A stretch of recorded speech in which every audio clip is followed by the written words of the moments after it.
Lighting is one of the key ingredients to creating successful photographs. It not only determines the brightness and darkness of your images, but it also sets the overall mood and tone. Most of us start photographing using natural light like the sun, or ambient light, which is the available light in the room which provides the highlights and shadows and tone that make up our images. But with natural and ambient light, you have little control over the quality, quantity, and placement of the light and shadows. Monolights like the Unplugged TTL400 and TTL600 from ProMaster give you the power and control that you need to craft the type of images that you're looking for. In this video, we'll show you how to use ProMaster Unplugged monolights in a studio setting for product photography. Our first example utilizes one ProMaster TTL600 monolight. With it, we'll light and capture a simple tabletop photograph of this pair of sneakers. One of the advantages of a monolight over speedlights, or continuous light, is that it's much easier to shape the light due to the large selection of commercially available light shaping tools. We'll explore light modifiers a bit more in our next video. For this photo, let's take a large rectangular softbox and put it on our monolight.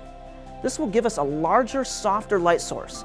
Next, we'll place the light to the left-hand side of the camera and subject. ProMaster Unplugged monolights have a daylight balanced dimmable LED modeling lamp. These LED lamps last forever and don't put as much burden on the battery. I can turn on a modeling lamp right from the transmitter, and when I do, I can see exactly where my light is going to fall and adjust the light placement as needed. In this instance, we want to make sure that the majority of the light is falling on the shoes, not on the table. Now let's add a second light to our setup by placing another Unplugged TTL600 monolight onto a boom light stand. For a light modifier, we'll use an included 7-inch reflector and pop-on diffuser, which does a nice job at softening the light, but narrows and directs the light more than the softbox does. Using the LED modeling lamp, I can see where the light is going to fall and adjust it so it's over the top of the shoes, not on the table. By placing it here, I can fill in some of the shadows and bring up the exposure.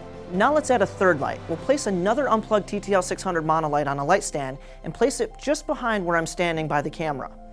We'll use the included 7-inch reflector and pop-on diffuser again because we want a soft and targeted light. Using the LED modeling lamp, I can see where the light is going to fall and adjust it so it's pointed directly at the front of the shoes.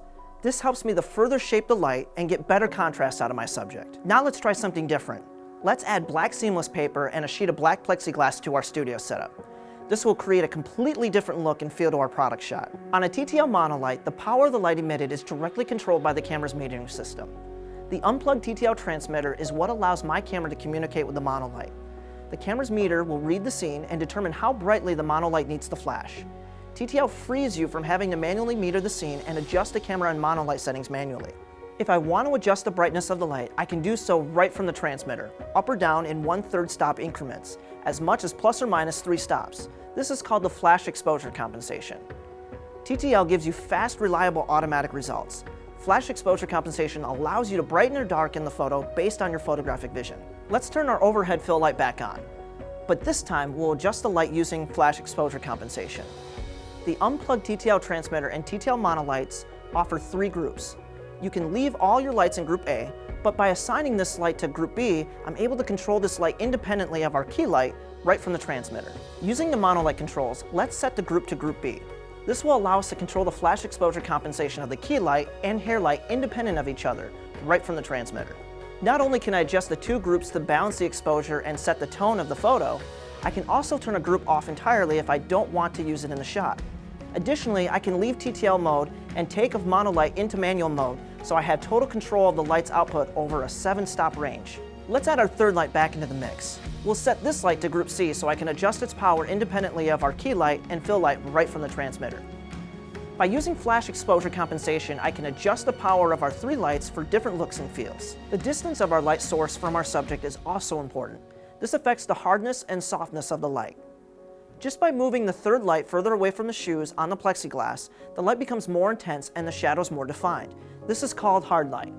When I move the light closer to the shoes, the light is less intense, creating softer shadows. This is called soft light. ProMaster Unplugged monolights offer wireless freedom at an affordable price. With them, you can take fast, powerful, intuitive, controllable light with you wherever you go. Backed with our 1-year unconditional warranty and US-based support, there's a ProMaster Unplugged light for every photographer. In our next video, we'll show you how to use Unplugged for an in-studio portrait session. That's all for now. We'll see you next time.